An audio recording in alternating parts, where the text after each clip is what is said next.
Nous allons aborder le troisième chapitre de Yehoshua. On me demande de faire un résumé rapide de ce qui a été dit dernièrement dans le chapitre 2 où il s'agissait, sauf si vous avez des questions, enfin il s'agissait de la mission d'exploration d'Eretz Kenaan, dépêché par Yehoshua, et qui est composé par deux membres seulement, à savoir Caleb ben Yefuneh et Pinhas. Le but de la mission n'est pas tellement de révéler des secrets topographiques ou militaires pour assurer l'entrée en Eretz Kenaan, mais je pense essentiellement pour tâter l'état moral de la population cananéenne. Il suffisait tout simplement, et cela est vrai, d'autant plus que leur mission n'a pas duré longtemps, elle a duré quelques heures. On a vu qu'elle était assez cool, puisque nos deux espions SOS 117 se prêtaient à se coucher tranquillement, et qu'ils ont bien ciblé leur mission, puisqu'ils sont rendus dans l'auberge célèbre et internationale, on peut dire, de Madame Rahav, et c'est là-bas qu'ils ont pu glaner, c'est là-bas que je fais un rapide résumé, et c'est là-bas donc qu'ils ont pu glaner les renseignements les plus importants. Le renseignement le plus important, c'est de confirmer ce que Yehoshua savait probablement. Yehoshua avait certainement dans ses dossiers, dans ses archives, les éléments essentiels pour la conquête du pays, les lieux, les forteresses éventuelles, puisqu'il faisait partie lui-même de la délégation des 12 explorateurs envoyés par Moshe Rabbeinu. Il y a de cela 40 ans, les choses n'ont certainement pas évolué à ce niveau-là. Et on a essayé de montrer l'image de cette femme extraordinaire qui, en dépit de ses, comment dirais-je, ses attributions extra-conjugales, était en mesure de révéler certaines choses, et qu'elle a été celle qui va révéler, qui va révéler sa propre conscience. On a vu que dans les propos qu'elle va adresser à Pinhas et à Caleb, elle ne faisait que refléter le sentiment de toute une population qui craignait la venue de Béné Israël. Mais elle, de point de vue positif, c'est un retour à une conscience qui émerge totalement. Les mots qu'elle prononce nous rappellent certainement ce qu'on a entendu, ce que Béné Israël ont entonné dans Yam Souf, Kriyat Yam Souf, Ashir al Hashem, Kigaoga, etc. Tipol Alehem et Matarabhad, Adni Belou, Shbe Pelachet, Vechoulé, Vechoulé. On a indiqué combien cette femme a assuré la protection des deux explorateurs en les protégeant de la venue de la police de Yitro, et elle leur a permis de s'échapper de Yericho qui était enfermé hermétiquement, en les faisant passer comme d'habitude par cette corde qui sortait de la fenêtre et qui était attenante à la muraille de Yericho. On dira peut-être un mot de ces trois éléments. Je ne sais pas si on l'a évoqué la dernière fois, mais on dit que nos Hachamim nous disent que c'est par le Hevel, le Halon et la Homa. Étrange que ces trois mots commencent par la lettre Het, qui phonétiquement rappelle le Het, le péché. Effectivement, c'est le péché qui était assuré par le biais de la corde que grimpaient les personnages qui montaient là-haut et qui traversaient la fenêtre qui se trouvait dans la muraille. Nos Hachamim disent, ayant commis ce qu'elle avait commis pendant 40 ans, puisque à la sortie d'Égypte, Rahab n'avait que 12 ans, elle en a 42, elle en a 52 maintenant, à peu près. Et on dit qu'elle va corriger, faire le tikkun de l'existence qu'elle a menée, avec la mitzvah de Hala, Nida et Adlakataner. On avait évoqué ça en disant que, au nom de certains kabbalistes, Rahav aurait été le Gilgul, comme on l'est tous plus ou moins. On emporte avec soi-même un peu de quelque chose, de son passé et d'un passé génétique depuis Adam Arishon, depuis le péché d'Adam Arishon, et qu'elle-même aurait été, pour ainsi dire, rédemptée, aurait vu son tikkun à elle personnellement, par le biais de Hannah, n'est-ce pas, qui avait été pendant 19 ans, elle aussi frappée par une certaine stérilité, et que la corde, Hevel, la fenêtre, c'est la lumière, c'est de la katanerot, une fenêtre qui s'ouvre sur une nouvelle existence, désormais. La corde, c'est le fil qui les conduit, c'est la mitzvah de la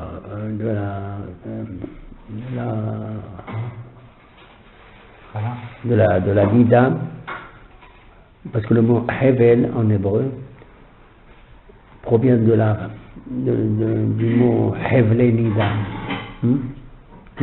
les douleurs qui appartiennent à la femme au moment où elle doit donner la vie, et lorsqu'elle la donne, si elle est hevle nida, et lorsqu'elle la donne pas, c'est ce qu'on appelle nida tout court. Et la homa, c'est la pâte. La homa, c'est l'image du prélèvement de la. Ce qui est étrange, c'est que on retrouve à peu près ces trois mitzvot qui sont justement le fait que il y a une rédemption dans Eretz Kenan, c'est-à-dire que le but de Béné Israël, ce n'est pas de détruire, ce n'est pas de tuer. C'est-à-dire s'il y avait dans Eretz Kenan des milliers de Rahab comme ça, ou des centaines de milliers de Rahab, au sens féminin comme au masculin, je crois que l'attitude de Yoshua aurait été la même, puisque on aurait non seulement préservé leur vie, mais on les aurait placés très haut au sein d'Israël, puisqu'on connaît que la position des gens qui s'intègrent à la Shrina, Tahakalpin Shrina, jouit d'un statut très, très, très important. Et ce Hevel, cette Homa et cette fenêtre-là ouverte maintenant, c'est quelque part un peu le salut de tous les habitants de Canaan, quelque chose. Il y a quelque chose qui sort dans Rahab. Voilà pourquoi on a l'impression qu'elle vient de naître. On dit qu'en guerre, il est comme Bria Hadasha, Kenola de Dami, une nouvelle existence. Et c'est ce qui va peut-être produire quelque chose au niveau sentimental, et plus, puisque Yoshua va faire de cette Rahab son épouse. Et que d'elle vont sortir des prophètes comme Yirmiya, Hezkiel, etc., Hulda, chose absolument faramineuse que relèvent les Hachamim. Et on retrouve à peu près la même idée, à savoir que cette conquête n'est pas une conquête de saccage, de destruction pour elle-même, mais de reprendre l'héritage qu'Akadosh Baruch Hu avait prévu pour Israël, puisqu'en vérité, Eretz Kenaan est une terre qui a été volée par Kenaan. Lorsqu'on voit que Noah a eu 3 enfants, Shem, Ham et Yafet, représentant les 3 continents de l'époque, si vous voulez, 3 grandes familles de la terre, les Sémites, c'est Shem. Les Sémites, dont descend Abraham et Israël, devaient hériter, selon la répartition divine, ce qu'on appelle aujourd'hui l'Asie, en gros. L'Asie mineure, l'Asie majeure, et puis Eretz Kenaan. La Ham, le deuxième fils de Noah, avait pour héritage l'Afrique, les Hamites, et Yafet devait avoir pour lui toute l'Europe. L'Europe, le continent européen en grande partie. Yafet a respecté son lot, Shem a eu son lot, mais privé de la portion d'Eretz Israël, ce qui devait être donné aux descendants d'Abraham. Voilà pourquoi Lech Lecha, etc., et la Haaretz Asher Areka, Kadosh Baruch Hu, Sadik Be'achar ou El Emuna Ben Havel, ne peut pas commettre d'injustice dans la répartition des enfants de l'homme, de Ben Adam, et il s'est rendu compte que Ham, au lieu de se contenter d'avoir ce qu'on appelle l'Afrique, par le biais de son fils Kenaan, et on sait le comportement de Ham et de Kenaan vis-à-vis de leur père, Noah, ont pris possession de cette terre, de la terre promise, de Eretz HaKodesh. Donc le fait qu'Abraham doit hériter ses enfants de cette terre n'est pas une violence commise, mais une récupération, et cela les nations du monde l'oublient. C'est ça que je voudrais qu'on comprenne, que cette conquête, même militaire et militaire de Eretz Kenaan, n'est pas une rapine, un vol quelconque. On a fait référence au premier rachis du livre de Bereshit. Pourquoi je dis ça? Parce que à propos des miraglim du temps de Moshe Rabbeinu dans la paracha de Shlach Lecha, malgré l'échec retentissant de cette mission, avec toutes les conséquences graves qu'elle a eues, à savoir le Tisha B'Av, elle porte cette mission en elle, tous les revers terribles et les angoisses de notre histoire, Hurban Bayit Rishon, Hurban Bayit Sheni, etc. Après l'échec de cette mission retentissante, très gentiment, la Torah, la paracha là-bas, continue en disant, en énumérant des mitzvot. Et parmi les mitzvot qu'elle énumère, justement, elle énumère la mitzvah de la hala, c'est là-bas qu'on l'apprend, la mitzvah du Nisuch Hayayim, des libations qu'on fait sur l'autel, et celle des tzitzit, et celle de la mitzvah, le troisième paragraphe du Shema, Ma'asulam tzitzit, Zalkan Fibirdim. Or, ces trois mitzvot sont rattachés pour la plupart à Eretz Israël, c'est-à-dire qu'en dépit des échecs que nous traversons dans l'histoire, déjà Akadosh Baruch Hu ouvre une fenêtre en disant attention, vous l'aurez quand même cette terre, quand je n'en sais rien. Comme disaient nos maîtres concernant notre salut final, Be'ita Ahishena, pour notre véritable libération de toutes les galouillottes, elle se fera ou en son temps, ou je précipiterai ce salut, cette Géoula. On voit qu'il n'a pas précipité, de toute évidence, puisque l'exil est très long. Alors donc nous attendons le Be'ita, c'est-à-dire le moment, le terme évoqué par Hachem et qu'on ignore, et donc on voit que ces mitzvot-là donnent de l'espoir, puisqu'elles sont rattachées à notre entrée en Eretz Israël, comme la hala, puisqu'elle ne pouvait se faire qu'en entrant. Ils mangeaient de la manne dans le désert, il n'y avait pas de hala, n'est-ce pas? Et le Nisuch Hayayim, c'était la libation de vin qu'on faisait sur l'autel. Mais ce que je voulais dire aussi surtout, c'est que de manière bizarre, dans cette paracha de Shlach Lecha, il y a trois psukim comme ça, qui n'ont rien à voir apparemment, absolument rien à voir, et qui sont liés qui sont dans un contexte où, tiens, on va avoir la terre, on ne l'a pas eu à cause de la mission, à cause de cet échec. Dieu nous promet des mitzvot qui sont liés à la terre, donc on sait au niveau de l'espoir qu'on va rentrer. Et puis il y a ces trois psukim étranges dans lesquels il dit, et si le Sanhedrin commet une erreur, même bishgaga, vechim, ol ma'al, bishgaga, que ce soit le Sanhedrin ou que ce soit un individu en tant que tel, à ce moment-là, il y aura à faire tel ou tel sacrifice, un korban qu'on appelle E'lem Dabar, et ce sera un pardon accordé à qui? On est dans le désert, attention. On est dans le désert, c'est la deuxième année de la sortie d'Égypte. Et là, on est dans la deuxième année, et qu'est-ce qu'il dit? Trimon le mal, si une erreur est commise, un péché par égarement est commis involontairement par le Sanhedrin pour un individu, il apportera le par et alem davar, ce type de sacrifice, et il sera pardonné à qui? Aux enfants d'Israël, Velagé Ragar Betocham, et à l'étranger qui vit au milieu de lui.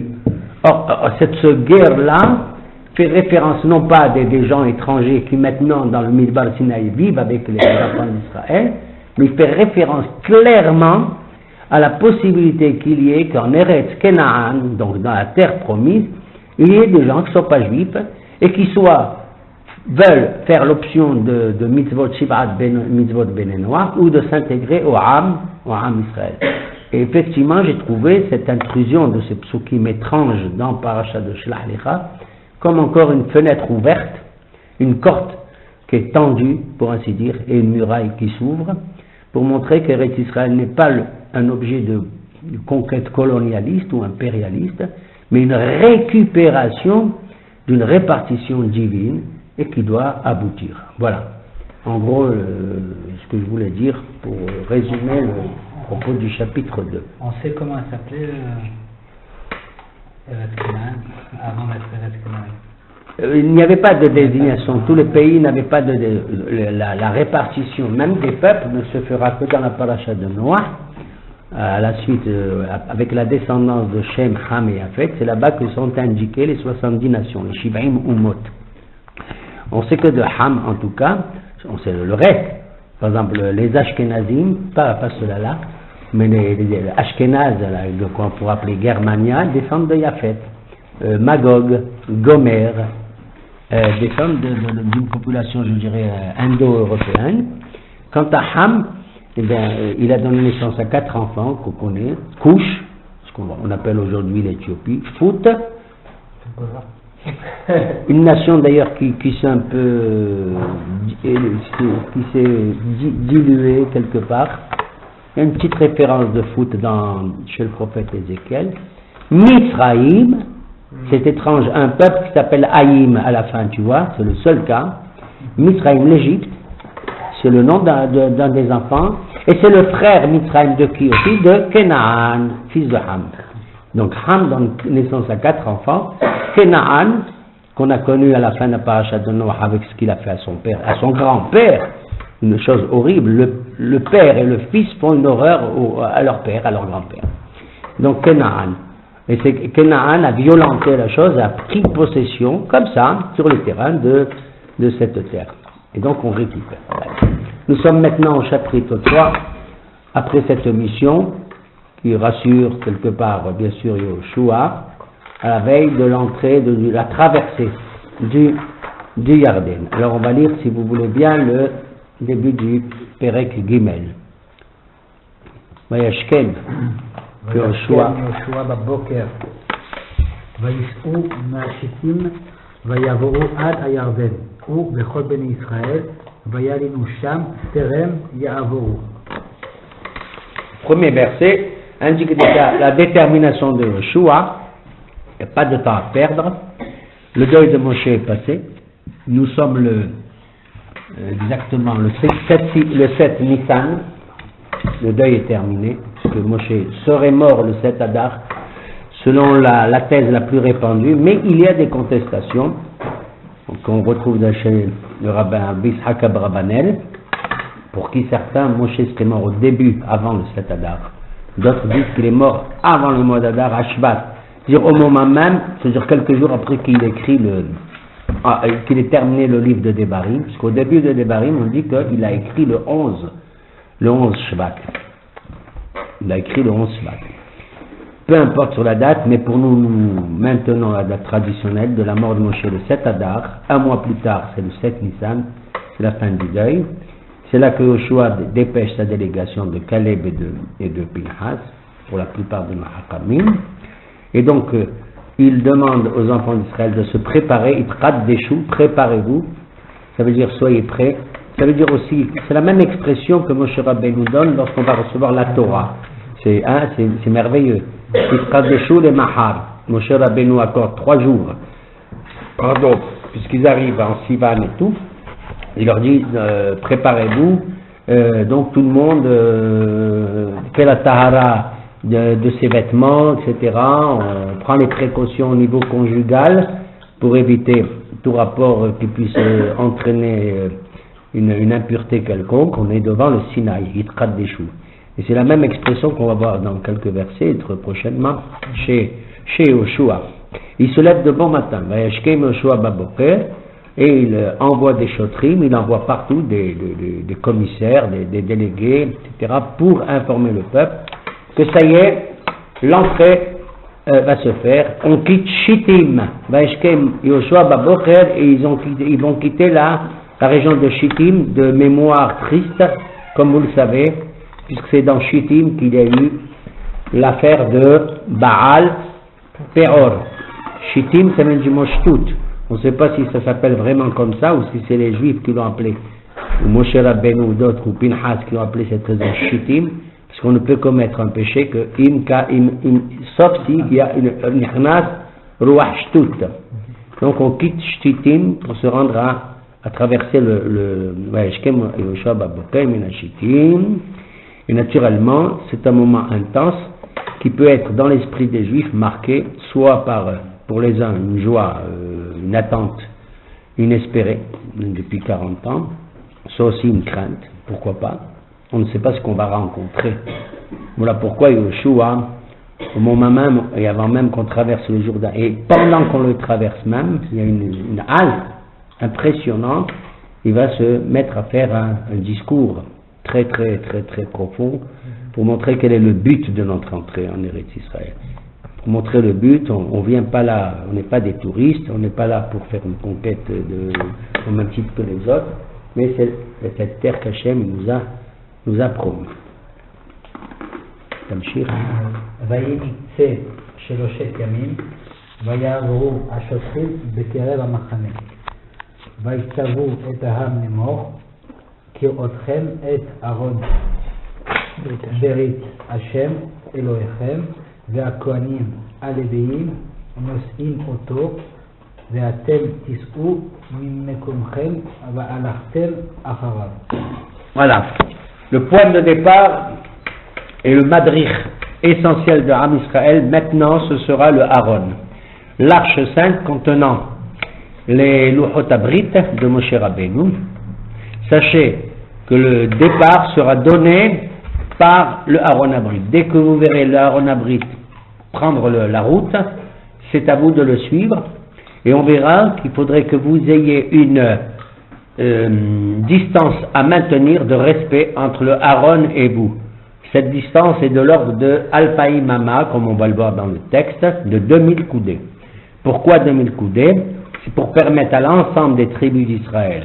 On est là, je ne sais pas, on peut dire 6 millions de personnes quand même, à pouvoir regarder de là où on est à 1 kilomètre, parce que 2000 amas, ça fait à peu près presque 2000 amas, dit qu'est Alpaï Mama, et à suivre le Aaron Abrit.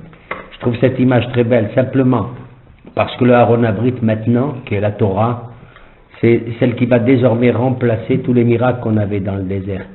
Comment ils marchaient les enfants d'Israël dans le désert? Lorsqu'il y avait un Hamoud Esh, Balaïla, et Hamoud Anan, Bayom. Il y avait une colonne de, fumée, de feu la nuit, pour qu'elle puisse être visible, elle était de feu. Une colonne de fumée le jour, puisqu'on voit bien donc la fumée. Et dès que la colonne, le Hamoud, se mettait en marche, c'était le signe du départ. Lorsqu'elle stationnait, on stationnait. C'est-à-dire que dans le désert, les Béné Israël ne savaient pas du tout la durée de leur séjour ou la durée de leur voyage. Ils pouvaient rester un jour là, et puis la colonne décide qu'il faut prendre le chemin. Et ils sont restés comme ça, et à la suite des remous qu'on connaît dans le Midbar. Il leur est arrivé de rester 2 fois 19 ans sans bouger. La colonne ne s'est pas redressée à cause de l'affaire, entre autres des Meraglim. Pendant 38 ans, c'est impressionnant, personne ne l'imagine. Moshe Rabbeinu, on a l'impression qu'il passe son temps à discourir et à plaidoyer et à prophétiser pendant 40 ans, c'est faux. Parce que pendant 38 ans, Moïse n'ouvre pas la bouche pratiquement. Il devait certainement recevoir, je dirais, à titre personnel, certaines directives de Akadosh Baruch Hu, parce que c'est Moshe Rabbeinu, mais il y a comme un nitouk, il y a comme une espèce, c'est incroyable à dire, une espèce de hitnatkut, j'emploie ce mot qui nous fait mal, entre la révélation divine et un courroux divin. C'est trop dur ce que je dis comme mot, mais enfin il y a une espèce de divorce qui s'institue et dans lequel on voit un flottement, et c'est assez impressionnant parce qu'on ne sait pas combien de temps on va rester comme ça.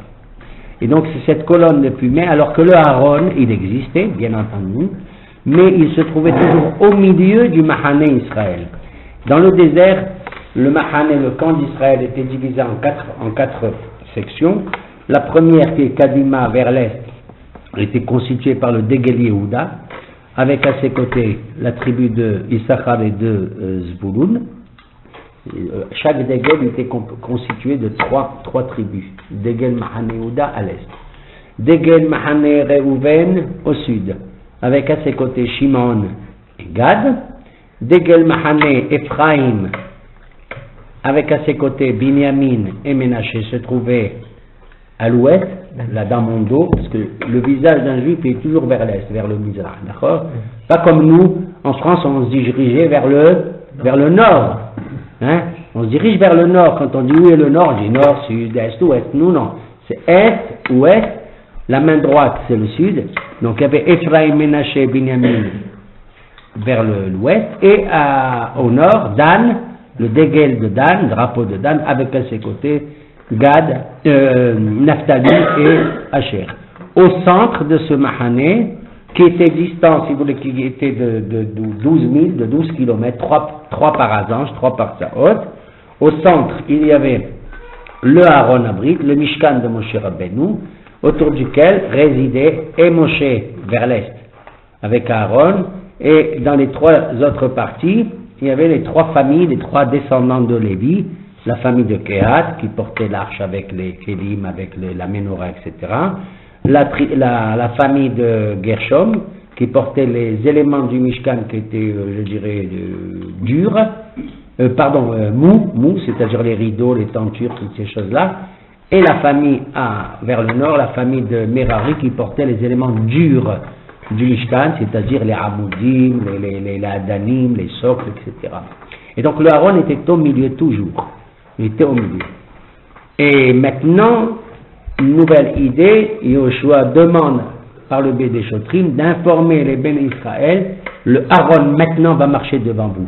Et c'est vrai que le Aaron jouera dans l'histoire ultérieure un rôle important, je dirais, pour mener le combat, pour le diriger. Et on va voir que ça va être le cas un peu partout, à propos des Philistins qui vont d'ailleurs le kidnapper, qui vont le prendre un certain temps. Mais le Aaron est là, et il est là. Il va jouer un rôle effectivement, je dirais, topographique important, parce qu'il va, pour certains, aplanir la route, il va être le point de mire, le directeur, le madrir des choses, mais il est en vérité, spirituellement parlant, le but, le tahlit même de cette conquête, c'est-à-dire, c'est pour instituer une société régie par la voie de la Torah. Voilà ce que représente, si vous voulez, ici, le Aaron, qui d'ailleurs va être rappelé ici, sur le plan symbolique, Adon Kol Haaretz, le maître de toute la terre. De la terre, de quelle terre? D'Eretz Israël, de toute la terre, bien sûr, en général, mais aussi, en l'occurrence ici, de tout Israël.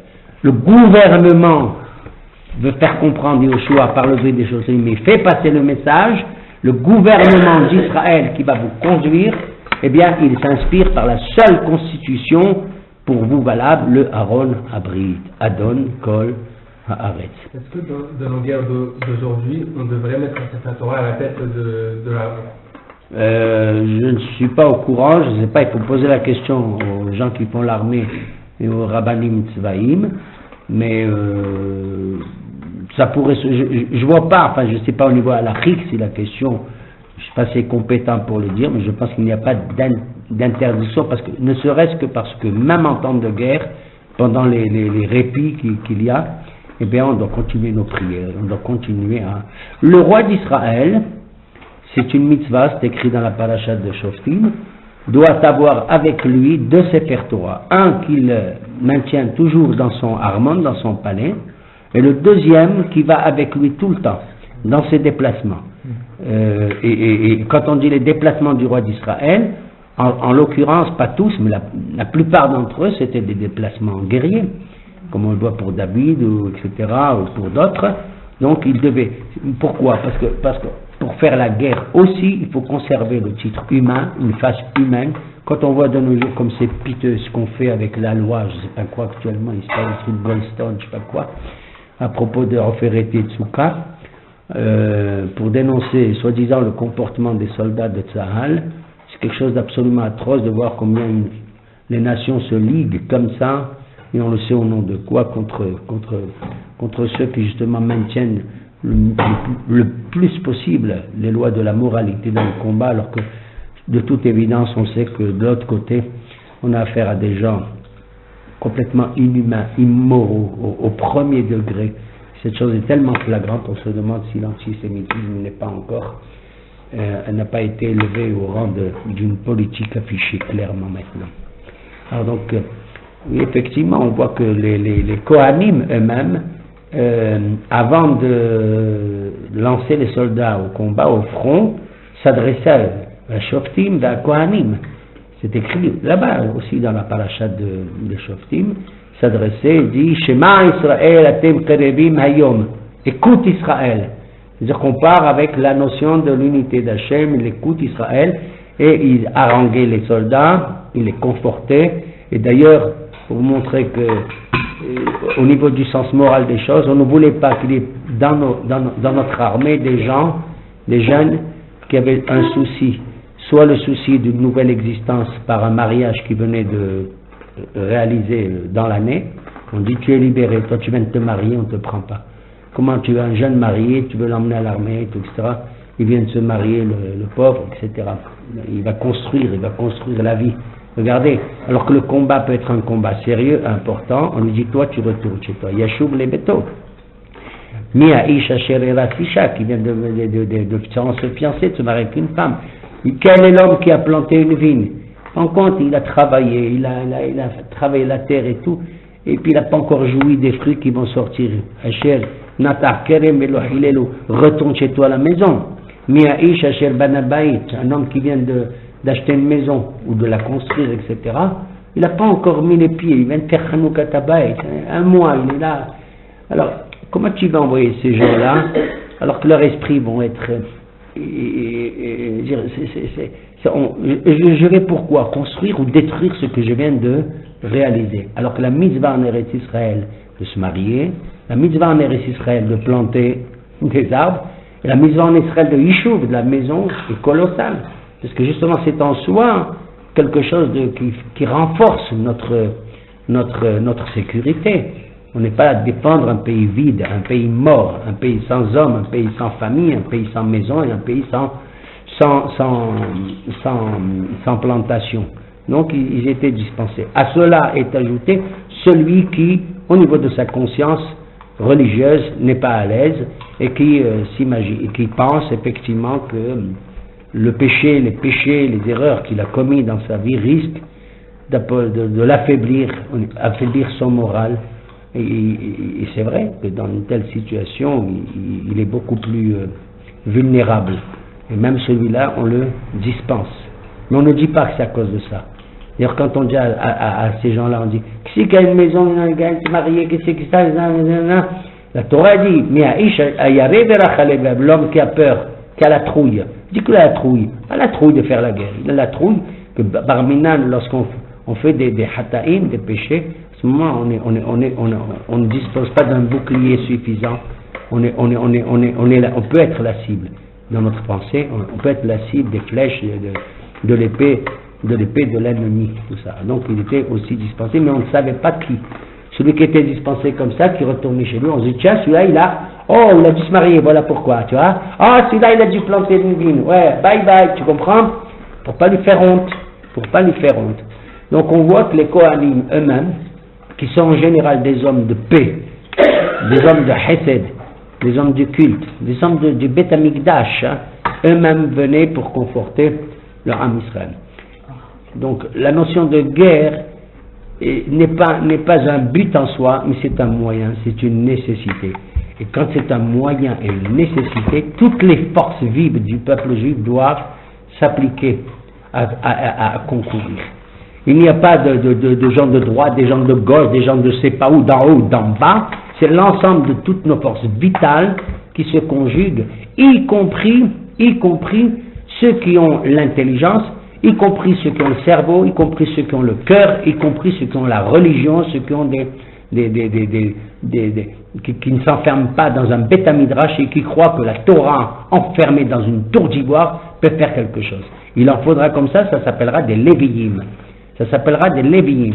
Mais on voit que l'ensemble des forces vives d'Israël doivent concourir pour assurer leur mission. Voilà pourquoi le Aaron Abrit, il est là.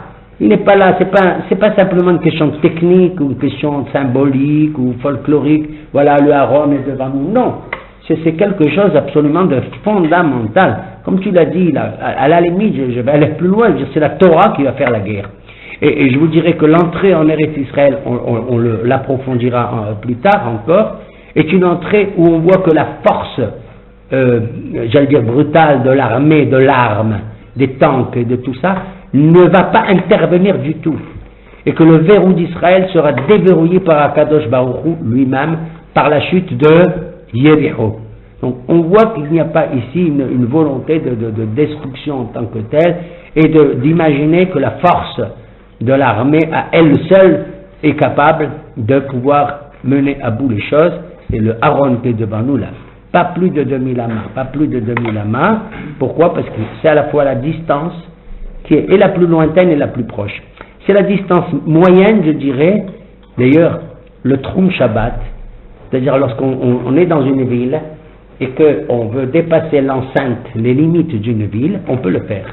Mais jusqu'à une certaine proportion qu'on appelle le Troum Shabbat. Et ce Troum, il est de combien? De 2000 amas. Au-delà de ça c'est Alpi Midé Rabanan. Au-delà de 2000 amas, on enfreint la loi de sortir, puisqu'il dit chez vous Ish Tahstab, elle était Ish Mimekomu. Et donc on a l'impression que ce troum-là, regarde, Ke Alpaïmama, il y a un troum entre cette Torah, cette espérance de la Torah qui nous conduit et tout, avec le bras divin, et nous qui sommes là, mais on est proches. Vous comprenez? C'est exactement le troum. Et on continue. Allez. Rachok yeh benechem ubenav ke'alpaim ama bamida al tikrebu elav למען אשר תדעו את הדרך אשר תלכו בה כי לא עברתם בדרך מתמול שלשום. Voilà. Le chemin, le but du Aaron, comme il dit, Mitimol Shishom, vous ne connaissez pas la route à prendre. Le Aaron Abrid va vous l'indiquer. Il faut qu'il y ait 2000 amas à peu près, comme je vous l'ai dit. Ni trop près, vous avez vu le texte, le pasouk? L'autre vous, mais ni trop loin non plus, puisqu'on est au-delà de 2000 amas. Parce que le Shabbat, quand on va s'arrêter, il faut qu'on aille prier. Et si je veux prier, s'il y a plus que 2000 amas, je ne peux pas aller. Je ne peux pas aller à la synagogue si elle se trouve à plus de 2000 amas des limites de la ville. Des limites de la ville. D'accord? Ça veut dire Ke Alpaïmama pour être sûr. Comme ça, quand on est au repos, on peut s'approcher du Aaron et faire notre dévotion, nos prières et tout ce qu'on a à faire, etc. Au besoin de nos korbanot, etc. Dans le texte, regardez, il dit Al-Hawk est Beno ou Benav. Vous n'avez pas fait attention, il n'y a pas écrit Beno ou Benechem. Qu'est-ce qu'il y a écrit? Benechem ou Benav. Qu'est-ce que ça veut dire Benav? Voilà. Comment il est écrit le cri? Benav. Voilà. Donc il est Beno et Benav. Il y a un correctif, c'est-à-dire entre vous et lui, ou bien une autre manière de lire le texte, entre vous et eux. Benav, c'est-à-dire il y a deux choses. Il n'y a pas un seul. De quoi il s'agit? De là, nos Hachamim ont imaginé que je crois que c'est dans la Gemara de Sota, on voit tout ça, page 32, 33, et du Gemara Babli, que en vérité, il y avait deux arches. Il y avait deux arches. Beno, entre vous et lui, c'est-à-dire un seul arche, l'arche dans laquelle se trouvent les Luchot Abrit, il dit il y avait un deuxième. Deux hypothèses sont avancées. C'est quoi le deuxième? Il dit le deuxième, c'est un deuxième arche qu'on appelle l'arche de Moshe Rabbeinu, l'arche de Moïse. Qu'est-ce que c'est l'arche de Moïse? C'est l'arche dans laquelle le pauvre, il avait mis les premières tables de la loi qu'il avait brisées. Vous vous rappelez? Il est monté, il descend, 6 heures de retard, 6 heures. Ils sont devenus fous les Juifs sans Moïse, 6 heures. Tu te rends compte, 6 heures sans Moïse? Imaginez, on est sans Moïse depuis combien de milliers d'années. Au Hachem, la succession est assurée, c'est sûr. Il dit, la première idée, il y a une deuxième marche, c'est l'arche où il a mis le Shivrei Luchot qu'il avait cassé. Parce que la Torah, même lorsqu'elle est cassée, elle reste la Torah. Quelqu'un qui a fait quelque chose et qu'il est brisé, la chose elle est brisée, mais pas lui. Lui, il existe encore.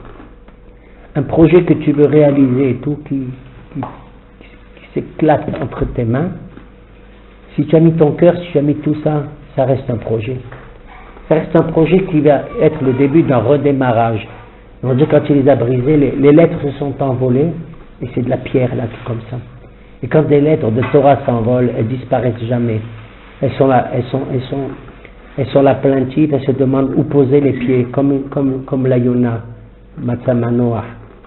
Bon, alors elles ont essayé de reposer les pieds, il y a des nouvelles lettres dans le Hotabrit Ashnim, etc. Mais Moshe Rabbeinu conserve les pierres, la matière, le Homer.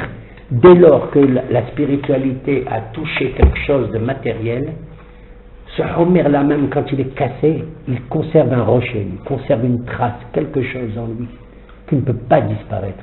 Tu prends un juif, il était bien, après il est brisé, il a jeté toutes les lettres, il n'en veut pas à cause du Vaudor, à cause de tout ce que vous voulez, il n'en veut pas, il s'est égaré, il devient dur comme la pierre. Toi tu regardes ça, tu dis, qu'est-ce que je vais foutre moi de ces morceaux de pierre? Nous, c'était nous, on casserait. Toi, tu casses un truc, un objet quelconque, qu'est-ce que tu vas le garder? Tu le jettes, qu'est-ce que tu me gardes? Des pchafages, comme on dit chez nous, des tout souches. Mon cher Rabbeinu garde les morceaux cassés des louchotes, il les garde comme ça. Parce qu'ils avaient le rocher, ils avaient la voix divine qui les a gravés dedans. Et on n'en sait rien. Vous savez, les murs là où on se trouve n'importe où, dans une synagogue et tout, les synagogues, les murs des synagogues, si elles pouvaient parler, c'est des plaques d'enregistrement. C'est des plaques d'enregistrement. Maman, je me souviens, je ne sais pas si je vous en ai parlé. Moi, j'ai eu à faire un problème assez, je ne vais pas trop longtemps, d'un film qu'on voulait tourner dans ma synagogue à Cannes. J'en ai parlé? Hein? Oui. Oui, alors j'en reparle plus. Et je leur ai dit, dans un de mes discours, je leur avais dit exactement ça. Si moi je dois rester muet, si vous ne devez pas écouter ma voix et ce que j'ai à vous dire, ils étaient tous contre moi, presque tous. J'ai dit, et que vous avez un cœur de pierre, alors les pierres vous répondront. Voilà comment je leur ai dit. Regardez les murs de votre synagogue, combien vous avez dépensé, combien le monsieur qui a été donateur et les autres et vous tous, combien de fois vous êtes abrités sous la coupe divine et tout ça, et que vous avez chanté Slihot, et que vous avez chanté oh mon Dieu, et toutes les prières, Elo Abotenu, l'Abraham, Elo Yitzhak et tout. Je dis maintenant vous êtes des pierres, et c'est les pierres qui vous remplacent, qui seront capables de parler. Eben Nekartizak, une pierre d'Amur, elle peut crier, mais pas vous. Voilà pourquoi Moshe Rabbeinu, selon cette déra, nous disent que le deuxième Aaron qui les conduisait, c'était les pierres brisées d'Israël. Je dis d'Israël parce que voilà. Selon la deuxième idée, c'est le Aaron de Yosef. Ah, c'est magnifique. Quand ils sont sortis d'Égypte, chaque tribu a pris son patron, son chef. La tribu d'Yehuda, elle a pris Yehuda dans son cercueil pendant les 40 ans. Et là-bas, dans la bracha de Yehuda, on voit comment les os de Yehuda, ils remuent, ils tremblent dans son cercueil encore. On en reparlera un jour. Yehuda, il tremble.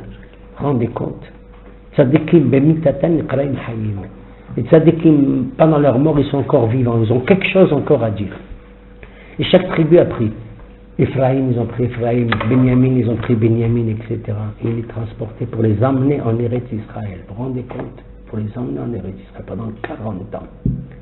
Et il y avait parmi eux le Aaron de Yosef. Mais le Aaron de Yosef a joui d'un privilège. Le privilège, il est que Yosef lui-même a demandé. Les autres n'ont pas demandé, ils l'ont peut-être demandé à titre familial ou tribal, mais à titre officiel et national, Yosef, qui jouissait d'un statut important de vice-roi en Égypte, avait indiqué à tout le monde,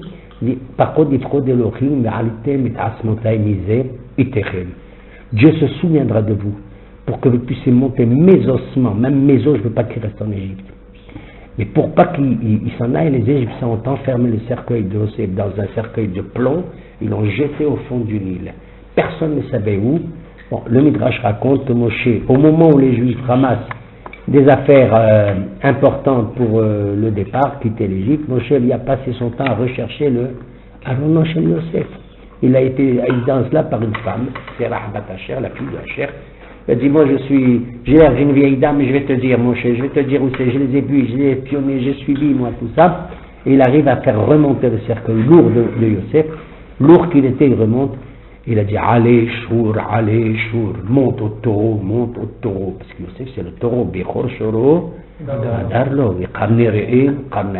c'est la puissance de l'homme qui l'homme économique, l'homme de l'agriculture. Le taureau, c'est le labour, tout ça, c'est Yosef. Yosef a mal dire.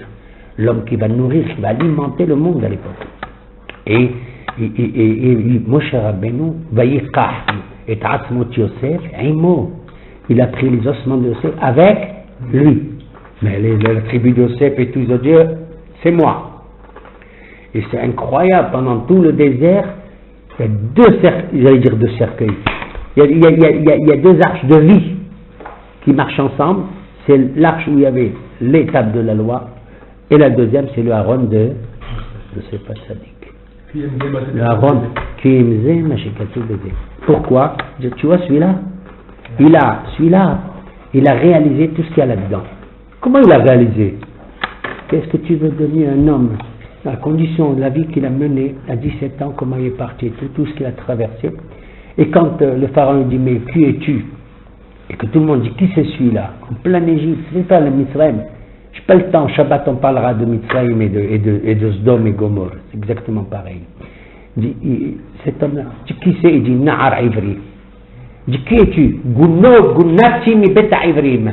J'ai été volé, emmené de là, du pays des Hébreux. C'est incroyable. Du temps de Yosef, du pays des Hébreux. Puis du temps de Yaakov, le pays des Hébreux. On en reparlera Shabbat si Dieu veut. Quel pays des Hébreux? On va me dire c'est quoi? Il s'appelle comment ce pays? Erek Kenan. Et les Juifs. Et les comment on les appelle? Les journalistes de Paro, tout ça, CNN, BSF et tout ça. Quand il dit lui, je suis du pays des Hébreux, ils disent ok. Tout le monde savait que ce pays-là, c'est le pays des Hébreux. Personne ne conteste et Yosef, il ne va pas raconter n'importe quelle bêtise. Nahon, c'est le pays des Hébreux. Mais Beta Ivrim, mais Eretz Ivrim. Alors on dit, tu vois, mon cher Rabbeinu, dit, regarde, on va quitter Israël. Il a dit, ne me laissez pas en Égypte, montez-moi dans mon pays, notre pays. Tu comprends maintenant pourquoi Yoshua et tous les Juifs et nous, on dit c'est notre pays. C'était notre pays, c'était cela, c'était connu. Shem et Ever, le fils de Shem, etc. C'était là, c'était pas ailleurs. Quand Noah il vient faire le Korban, c'est ici, etc. Ah, il dit sur l'Aaron de Yosef. Regarde maintenant, on va traverser le Jourdain, le Yarden, et il va se passer un phénomène qui est la récapitulation exacte du passage de Yamsouf, Kriyat Yamsouf. Exactement. Les eaux vont s'arrêter, on va le lire dans le texte rapidement tout à l'heure, vont s'amonceler, ils vont traverser, les Kohanim vont, etc. On va voir dans le détail. Et ça, on le voit dans un seul verset de David Amelech, encore lui. Be'etz Israël, mi Israël, Bet Yaakov, mi Amot. Aïta Yehuda, c'est pas de chose. Oui, Yehuda. Israël, même chose. Ayam Ra'a, Yanous. Ayardem Isov, Ayam Ra'a, Ayardem. La mer, elle a vu, elle s'est sauvée, elle s'est enfuie. La mer de qui? La mer Rouge. Du temps des Hébreux, il y a 40 ans. Ayardem, dans la même phrase. Le Jourdain, c'est quand? Maintenant. Pérek Gimel. Ayardem, il sauve les Ahor. Tu vois comment ils sont mis dans le même pasouk les deux, le Yam et le Yarden. Ayabra Avayanos, il a vu quoi du temps de Moïse, la mer qui était sauvée? Plusieurs explications dans le Midrash, Moshe qui lève la main, Dieu lui dit n'ayez pas peur, traverser, Nachshon qui plonge, Aïta Yehuda les Pocho. Nachshon ben Nadav. Nachon? Et là, d'autres qui disent Binyamin Gmatam, c'est Binyamin Kaboulale, Yehuda Kaboulale. Autre Midrash, Ayamra, il a vu qui? Il a vu le Aaron de Yosef. Moshe, il arrive avec le Aaron de Yosef. Qu'est-ce qu'on va faire? La mère, elle voit ça, elle dit c'est de la folie. Elle avait des arguments contre le bon Dieu, contre tout le monde. Bon Dieu dit, bon Moshe, il dit, allez, arrête-toi, ouvre-toi, le pharaon derrière, tout ça. La mère, elle dit, pas du tout. Tu sais qui c'est la mère? La mère, son prince, j'allais dire son Dieu, son malach, c'est Rahav. D'ailleurs, il y a toute une histoire sur ce prince de la mer. Toute une histoire. Le prince de la mer, le bon Dieu lui dit au jour de la création, tu vas avaler toutes les eaux du monde et tu vas te concentrer. Muhammad me dit pas du tout, je ne peux pas avaler tout ça, je ne veux pas, j'ai ma petite mère à mort tranquille. Chacun sa mère, comme il dit là. D'accord? Moi je dis quoi? Prince du monde, tu joues pas, mais c'est toutes les eaux que tu dois avoir d'en bas et tout. Si les jolis se midrash, j'ai pas le temps de. Mais comprenez-les tout seul. Alors bon Dieu, il tue le prince de la mer, Rahab. Et il est en bas au fond comme ça des océans et tout, comme ça. Alors Hayam Ra'an, il a eu peur de Yosef. Il a vu le Haron de Yosef. Il dit pourquoi il midrash? Qu'est-ce qu'il a peur de quoi? Et il dit tu sais, quand la mer, l'eau c'est le symbole de la ta'ava. Le plaisir, le désir, etc. Il n'y a rien de mal au désir, au plaisir. Oh, rien de mal, je vous garantis, il n'y a aucun... La preuve, c'est qu'à la fin des temps, je vous garantis, avant que l'on aille au Olam Haba, que nos neshamot auront des couronnes, et qu'on va jouir de la Shekhinah du bon Dieu, il va y avoir une Seouda chez Léviathan.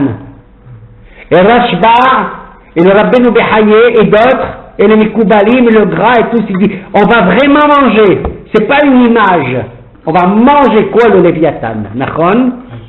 Oui? Saoudato shel Léviathan. D'ailleurs, quand on fait le repas de Haman, etc., Yaqim Mitsukato shel Léviathan. Nachon? Donc c'est une nourriture comme ça. Hayam Ra'a Vayanos, il a bu. Il dit, pourquoi Vayanos? Il a dit, moi je me sauve. Je vais prendre l'exemple sur qui? Moi qui suis l'eau, qui suis l'objet, l'eau c'est le hesed, c'est l'amour dans tous les sens du terme, positif et négatif. Rabotai, le mot hesed c'est Abraham, le mot hesed c'est l'amour pur et clair et net pour tout le monde, mais une fois dans la Torah ou deux ou trois, je ne sais plus, dans Haremot, le mot hesed désigne vraiment le contraire de l'amour, l'opprobre. Hesedou, quand il y a quelque chose qui unit un frère et sa sœur. Nachon, Hesedou, le même mot peut te faire basculer d'un endroit, d'un katsan, d'une extrémité à l'autre. Hayam Ra'a, la mère, elle a vu. Vayanos, elle s'est sauvée. Devant quoi? Devant Yosef. Pourquoi? Parce qu'elle a vu le courage, la force extraordinaire de Yosef. Madame Potifar, Madame peut tout faire, Madame Pitre à foutre, tout ce que vous voulez, vous connaissez son histoire, et à un certain moment où tout le monde prie Alléluia, Monsieur Potiphar est allé faire ses dévotions. C'était un jour de grande fête et tout, la maison est vide. Yosef, qu'est-ce qu'il fait? Il va faire Shahrit, qu'est-ce qu'il va faire? Alléluia, lui. D'accord? Il va faire Shahrit, il va faire Moussaf, il va faire Saouda Shlishit. Et elle a fait semblant de dire, moi je suis malade, j'en peux pas, j'en peux mes armes. Et elle se faisait belle, échanger, le matin au soir ses habits et tout, enfin le texte bananana, enfin le midrash. Il rentre, il allait succomber, Yosef. Ça fait une année entière qu'il était soumis à une tentation. S'il n'avait pas vu dans la fenêtre la corde et la muraille de son père et l'image de son père, il aurait flanché. Il est rentré dans la maison, il n'y a personne dans la maison. En ish babaït. T'es seul, il peut faire ce qu'il veut avec cette bonne dame. Tout ce qu'il veut. En sham ish babaït. Il n'y avait personne dans la maison. Hachamim sont extraordinaires dans leur analyse. Personne n'est dans la maison, donc il y a quelqu'un dehors. T'as compris? T'as compris l'Aziz? Il va s'amener. En ish babaït. Aziz, il était à la fenêtre. Qui? L'image de son père, Yaakov. Yaakov, il dit, mon fils, je te vois, tu vas tomber. Tout le monde aurait tombé. Mais toi tu es Yosef. Toi, tu es Yosef. Tu sais ce qui va t'arriver si tu succombes à elle. Tu sais ce qui va t'arriver. Papa, je suis seul. Papa, j'en ai marre. Papa, on m'a jeté. Mon fils, tu sais, papa, ce qui m'est arrivé. Tu sais, papa, j'en peux plus. J'ai passé des... Je ne sais pas ce que je vais faire. Mon fils, Yosef, tu te rappelles, on a étudié ensemble. Mon fils, il a dit, j'en peux plus. 10 gouttes sont sorties de ses 10 doigts. Les 10 gouttes de pulsion. C'est pour ça que Yosef et nos Hakamim disent, il aurait dû avoir combien? 12 enfants, comme les 12 tribus d'Israël, comme Jacob. Et les fils de Jacob, Yosef. Voici les descendants de Jacob qui? Yosef. Il aurait dû avoir 12 tribus. Mais il faut sur les 10 doigts sortis comme ça. Il lui reste que 2 qui? Ephraim et Ménaché. D'accord? Je m'en fous, papa, je m'en fous de tout. Mais tu es un hébreu, mon fils. Tu as dit que c'était un hébreu et tout. À tout le monde, tu racontes que c'est un hébreu. Quel hébreu? Il a dit comme ça. Il a dit, écoute mon fils, tu sais, le Kohen Gadol, bientôt il va porter le Hoshen Mishpat. Il a les 12 pierres d'Israël. Il y a 12 pierres précieuses. Chacune, elle est différente de l'autre. De couleur, de diamants, des topazes, des saphirs, des rubis, des machins et tout. Toi, ça s'appelle le Shoham. Ton frère Binyamin, il va avoir le HP et tout ça. Tu veux qu'il y en ait 11 et puis là, il y a un trou à ta place. Il n'y a pas de Shoham. Tu sais ce que le Shoham, mon fils? Il dit, m'en fous, papa. Tu sais ce que le Shoham? Jacob, il lui dit, mon fils, t'as pas lu la Gemara? Dans la Gemara de Baba Batra. Tiens, c'est le Daf Yomi.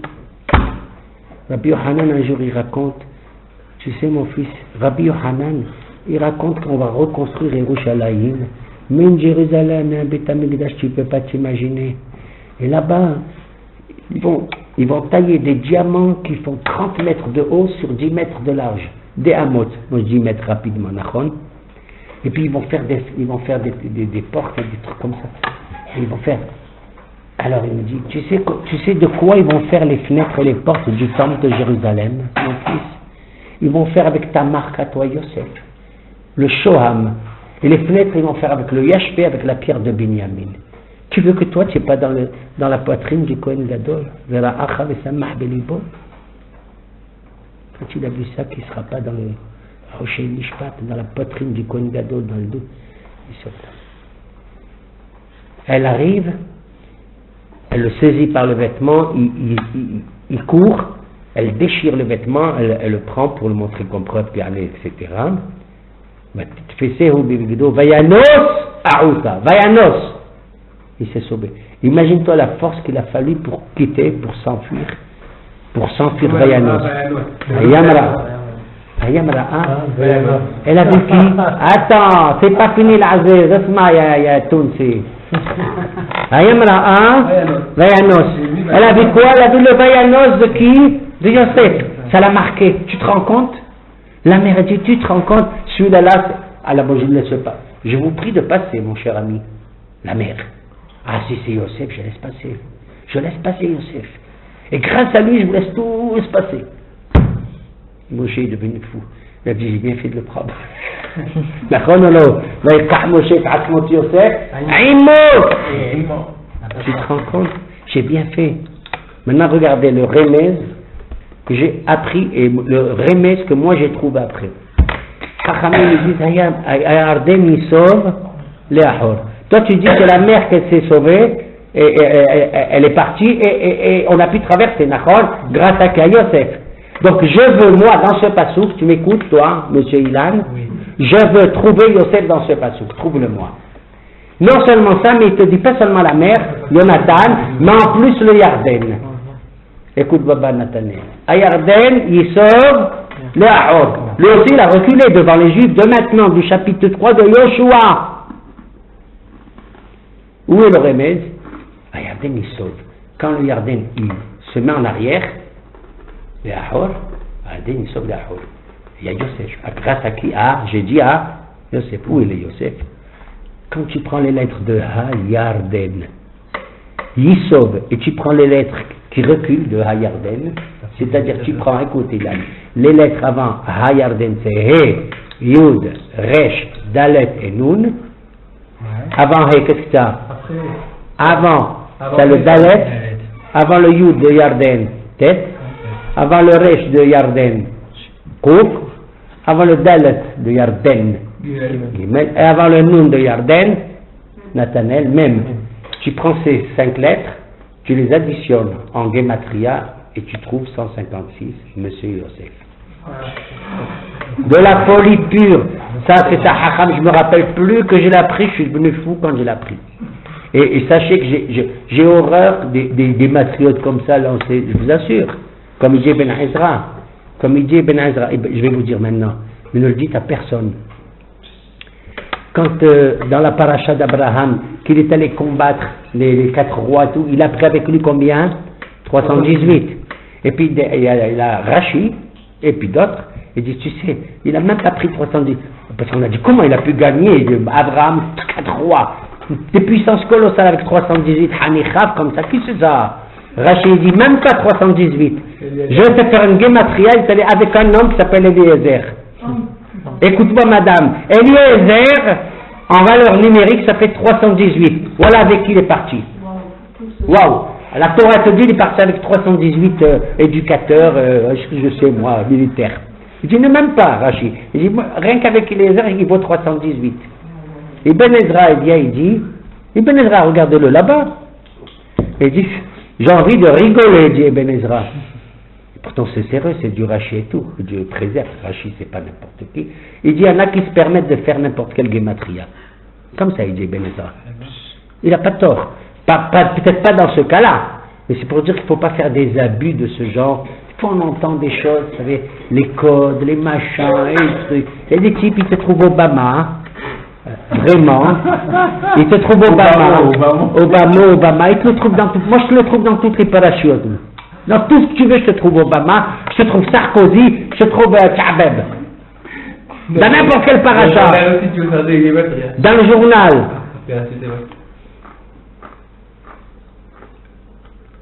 Pour vous dire que lorsque j'ai vu ce Ayarden, il sauve les Ahor, alors qu'on parle de Yosef et Dieu Aaron, c'est Yosef, Bayamra, Avanos, Aïsov, et je vois que les lettres qui sont, ils sauvent les Ahor, tu recules les lettres de Ayarden, tu as la Gematria de 156, qui d'ailleurs en soi, vous savez combien? 156, c'est 6 fois le nom de Dieu, 6 fois 26. Yaakov, son père, c'est 7 fois le nom de Dieu. Et Yosef, c'est les autres, c'est 6 aussi. Oui, 7 fois le nom de Dieu. Oui, wow. Et Yitzhak, c'est 8 fois le nom de Dieu. Regarde, Yitzhak, Yaakov et Yosef, c'est de la folie pure. Là, on ne peut pas dire que. Prends Abraham, c'est 9 fois, mais c'est autre chose, un autre nom de Dieu. Mais c'est une autre affaire, on en parlera Shabbat. Quand j'ai appris ça, j'ai dit, je ne comprends pas. Il me fait la Gematria de Hayardeni sauve les Ahor, comme ça, le Jourdain, le mot Yardeni, il recule, c'est Yosef. Grâce à Yosef. Alors que mon Midrash, il parle de qui? Pas de Yarden, mais de Ayamra'a, Ayanos. C'est vrai que probablement, il y a encore là, maintenant dans le Jourdain, on vient de le dire, avec le Aaron qui est depuis 2000 amas, comme tu l'as lu là, tout ça, il y a encore le Aaron chez Yosef, il est là encore, bien sûr. Bien. Mais le Midrash, il me parle surtout maintenant de Ayamra'a, Ayanos. Alors moi, je me suis dit, c'est que peut-être dans Vayanos, il y a aussi Yosef. Alors tu fais Vayanos. 156. Et tu sais combien? 156. Aïna Kolel. Comment ça fait Vayanos? Il y a la Yud Vastamer, c'est pareil. C'est Yos. Il reste plus qu'à compléter pour avoir le pays. Tu as compris? Tu as compris? Ça c'est de vous, ça. Et pour Vayanos, c'est de la folie pure. Ah bon? Mais il n'y a que des fous qui font ça. C'est de moi. J'ai le droit de faire, moi. Alors on continue. Le verset suivant. Hein?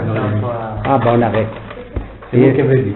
Oui, vous avez raison. J'ai une question. Le Aaron à Kodesh, il se levait tout seul Bon, il y avait de la lévitation. Le Aaron, tu as coupé? Oui, la lévitation, il se levait tout seul. Le terme. Non, les Hachamim, ils disent, ce que je voulais souligner, parce qu'on me signale que c'est la fin du shiur, oui, que je vais souligner 2 points à la question que tu poses. On dit que Aaron nosait et nosave. Le Aaron, il portait ce qui le portait. C'est-à-dire les Lévi'im dans le désert qui portaient le Aaron, toi tu crois que c'était, pas du tout, c'est lui qui les porte, d'accord, mais il les portait. Il y a des mêmes là-dessus. Ce que je voulais souligner, c'est que là, ici, on verra, c'est les Kohanim qui portent. Ils écrivent à Kohanim, Alvihim, Nosim et Aaron. C'est pas normal. Je vous ai dit tout à l'heure, qui c'est qui porte le Aaron? Et les Kélim? Non, monsieur. Pas les Kohanim, les Lévi'im. Mais pour ça, la famille de Kehat, fils de Lévi, porte l'Aaron, la Ménorah, l'autel des sacrifices, l'autel de l'encens. La famille de machin, comment il s'appelle, Gershom, il porte les tentures, les rideaux et tout, sur les agalotes, sur des chariots. Et la famille de Na, il porte les lames. D'accord? Là, qu'est-ce qu'il a écrit? Il a écrit les Kohanim. Rambam, dans sa halachot. Il dit, pas de problème, qu'est-ce que ça te dérange? Il dit, non, ça ne me dérange pas. Parce qu'en vérité, la mission de Lévi'im de porter l'arche sainte, Elle était uniquement pendant le désert, mais pas en entrant en Eretz Israël. Pour l'entrée en Eretz Israël, Yoshua a décidé, il n'a pas enfreint aucunement la loi, il a dit, je veux que ce soit les Kohanim qui portent maintenant. Les Kohanim, ils sont plus sacrés que les Lévi'im. Et Rambam dit, d'ailleurs on le voit dans toute l'histoire du Tanar de la Bible, il y a 3 endroits, ou sinon 4, où on voit que les Kohanim ils portent. C'est pas exceptionnel. C'est à eux de porter la chasse, mais dans le désert, c'est pour une autre raison que les Lévi'im, on leur a demandé. Parce qu'en vérité, dans le désert, qu'est-ce qu'on fait? On marche. Vous êtes d'accord? On marche. Alors quand on marche, il y a je vais, je m'arrête, je vais. Qu'est-ce qu'ils faisaient les Kohanim? Quand on démontait le Mishkan pour aller en mission, en voyage, les personnes n'avaient le droit de regarder. Velo yir'u et HaKodesh, kebala HaKodesh, Wametu, à la fin de la paracha de Tetzavé là-bas. Personne ne devait voir, même quand on enveloppe l'arche, quand on enveloppe ça, quand on enveloppe ça. C'est que les Kohanim qui faisaient ça. Une fois que c'est enveloppé, emballé, alors on dit Keat, taratata, tout porteur. Mrari, famille de machin, et ils venaient, ils portaient, c'était les Lévites. Parce qu'ils étaient en marche. Donc il fallait du peuple, il fallait du monde, il fallait des gens, il fallait des épaules, il fallait des chariots, il fallait tout ça. C'est les Lévites. Combien ils étaient les Kohanim dans le désert, monsieur? Ben, c'est juste la famille de Aaron. Il n'y a rien. Aaron et ses fils, les petits-fils. Les 2 fils, avec qui Elazar et Tamar, les pauvres, Nadab, Avihu, Laïrahman, faire Kaddish sur les pauvres, c'était Kedushim. Qu'est-ce qui reste? Pinhas, le fils de Elazar, quel âge il a à ce moment-là, et puis l'autre. Qu'est-ce qu'il y a? Donc ils étaient 3 les Kohanim. Combien ils étaient? 4, 5 en tout. Avec les enfants, les petits-enfants. Les petits-enfants d'Aaron, et même si je donne chacun 10 enfants, ça fait... Mais les Lévi'im, c'est conséquent, donc ils portaient. Rambam, et ça c'est moi qui viens de le dire, mais le Rambam il dit non, en vérité, maintenant quand on est en Eretz Israël, l'arche sainte c'est fini, on ne va pas la trimballer. Elle est dans le Gilgal, on le verra. Elle va être à Nov, elle va être à Shiloh, elle va être à Jérusalem. D'accord? C'est fini. Elle est dans le Kodesh HaKodashim. Il y avait un texte qui raconte comment, du temps de Salomon, le roi Salomon, les Kohanim vont prendre l'arche sainte pour la mettre à l'intérieur du Kodesh HaKodashim. Il dit dans 3 heures, Bishlosha Mekomot, dit la Gemara de Sota, page 33. Bishlosha Mekomot, c'est les Kohanim, on le voit, c'est écrit, c'est officiel, c'est eux qui portent le Aaron. Dans notre affaire de Yoshua, c'est eux qui le portent. Quand on va tourner autour de Jéricho, c'est qui porte? Les Kohanim, avec les chauffards et tout. Et quand du temps de David Amelech, on en reparlera, cette affaire de David et l'arche et tout et tout. D'accord? Donc le Aaron portait ce qu'il portait. Quand on aime la Torah, le Sefer Torah, comme tu as dit, elle est pas lourde. Elle n'est pas du tout. Il ne faut pas que l'homme soit lourd. Quand un homme il est kbid, il est lourd, alors c'est sûr que la Torah est très lourde. Tu comprends? Voilà.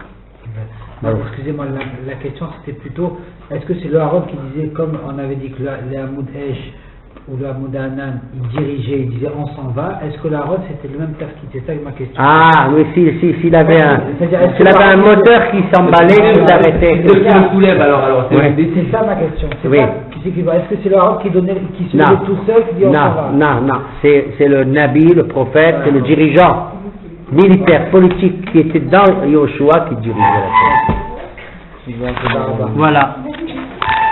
On va poser